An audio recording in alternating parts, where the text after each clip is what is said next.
नमस्कार साथियों। कोरोना का सिचुएशन अब लगातार अलग तरीके से बढ़ रहा है। महानगरों से फैलता हुआ ये कोरोना अब गांव-गांव में फैल चुका है। अभी जो खबर आ रही थी कि अंडीला गांव है देवरिया में, उत्तर प्रदेश में, जहां 20 लोगों की मृत्यु हो गई है पिछले कुछ दिनों में।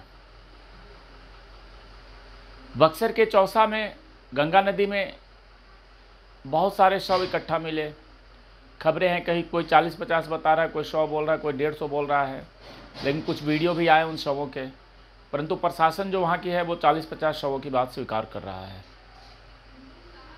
उसके बाद राजस्थान का एक गांव है जहाँ पे एक गांव में 38 लोगों की मृत्यु हुई है कुछ दिनों के अंदर। अलीगढ़ मुस्लिम यूनिवर्सिटी, पिछले 20 दिनों में लगभग 19 प्रोफेसरों की मृत्यु हो गई कोरोना के कारण। एक्चुअली शहर की बात छोड़िए, गांव की स्थिति यह है कि गांव में लोग इस बात को मानने को तैयार नहीं हो रहे हैं कि ये जो भी डेथ हुई है ये कोरोना के कारण हुई है। क्योंकि गांव के लोगों का ये कहना है कि ये मृत्यु जो हो रही है ये उन्हें बीमारी थी, हार्ट का, शुगर का, ब्लड प्रेशर का, जिसके कारण से ऐसे हादसे हो रहे हैं। परंतु सबसे बड़ी चौंकाने वाली बात है कि चौसा में इतने डेड बॉडीज अचानक कहाँ से आ गए। एक साथ 40-50 अगर डेड बॉडीज की बात करें तो ये कहाँ से आ गए। कुछ लोगों का ये कहना है कि वो ये बह करके दूसरे स्टेट से बह करके बॉडीज आए हैं और चौसा में एक ऐसा तिकोना है जगह जहाँ पे कि वो जाम लग जाता है। तो ये सारी बातें हैं, परंतु जिस प्रकार से कोरोना गांव-गांव में फैल रहा है और गांव में जागरूकता की बहुत कमी है।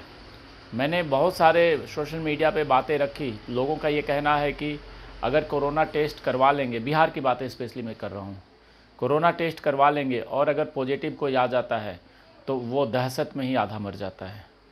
क्योंकि उनका ये कहना है कि न तो गांव में किसी हॉस्पिटल की इंतज़ाम है, न दवाई का इंतज़ाम है और न ही वहाँ पे किसी भी प्रकार का कोई भी इंतज़ाम किया गया है सरकार के द्वारा। ये बिहार के गांव के लोगों का कहना है। अब दूसरा पहलू ये भी है कि मैंने वहाँ पे जब बातें करी तो मेरे भतीजे को भी कोविड पॉजिटिव हुआ था बिहार के गांव में। तो उसे ये बताया कि उसे दवाई भी गवर्नमेंट की तरफ से फ्री में दिया गया है, जबकि दिल्ली में हमें दवाई भी खरीदना पड़ता है। तरह तरह की बातें आ रही है, परंतु इन सभी बातों के बीच तो मैं सिर्फ इतना ही कहना चाहूँगा कि किसी पे आरोप और प्रत्यारोप लगाने का ये समय नहीं है।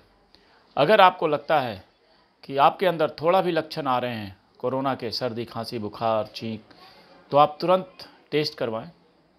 और अगर पॉजिटिव आता है तो ये मत सोचें कि आपने कोई गुनाह कर दिया है, आपने कोई हत्या कर दी है, आपने कुछ बदमाशी की है।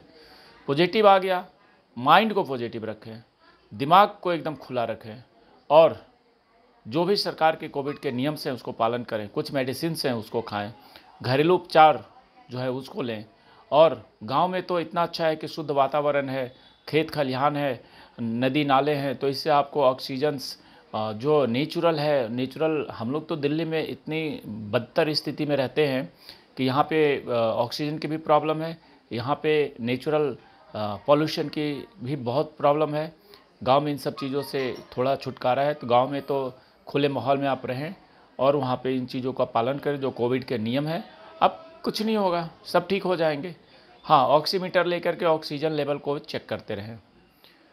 परंतु गांव में तो कुछ लोग, बहुत सारे ऐसे लोग हैं जो इनको ऑक्सीमीटर है ही नहीं जिनके पास, जो कुछ चेक नहीं करते, वो मानने को तैयार नहीं है कि उन्हें कोविड पॉजिटिव भी है वो, और अचानक से वो डाउन हो जाता है उनका ऑक्सीजन लेवल, फिर वो चले जाते हैं। सतर्क रहिए।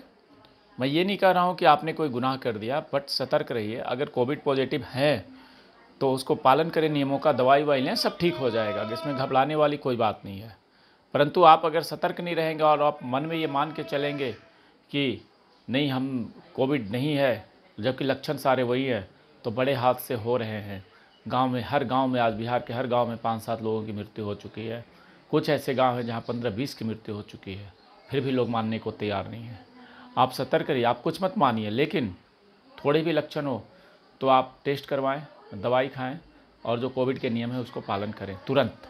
जय हिंद।